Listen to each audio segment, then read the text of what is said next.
Le 1er avril 1878, il y a 139 ans jour pour jour, des squelettes fossilisés d'iguanodons, un genre de dinosaures, sont découverts en Belgique. Mais reprenons depuis le début.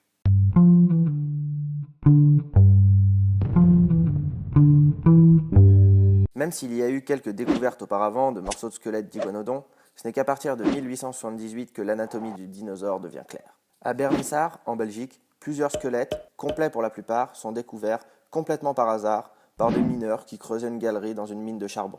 Faisons un peu la fiche technique de l'iguanodon. Eh bien, c'est un grand dinosaure, herbivore, qui a vécu au Crétacé inférieur, c'est-à-dire entre 128 et 125 millions d'années avant notre ère. Son nom, iguanodon, signifie dent d'iguane, ce qui marque la ressemblance de ses dents avec celles de l'animal que l'on connaît aujourd'hui. Il faisait entre 6 et 10 mètres de long et pesait plus de 4 tonnes. Il marchait à 4 pattes, mais apparemment il courait que sur 2 pattes. L'iguanodon, c'est aussi certainement le premier dinosaure découvert, alors même que le terme de dinosaure n'existait pas. On a retrouvé des squelettes dans le centre des États-Unis, en Mongolie et en Europe, mais la découverte la plus exceptionnelle reste sans doute celle de Bernissart. Cette découverte a révélé un site paléontologique unique au monde. 29 squelettes complets et plusieurs éléments de squelettes y furent découverts. C'était la première fois qu'on mettait au jour autant de squelettes complets de dinosaures.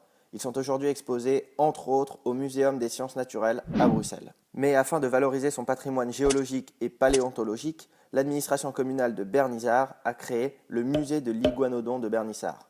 Un véritable squelette fossilisé d'iguanodon y est présenté, à côté d'un mésosaure, le premier reptile marin, mais également de centaines d'autres fossiles classés par ère géologique. Bref, il y a 139 ans jour pour jour, la première découverte importante de dinosaures a eu lieu.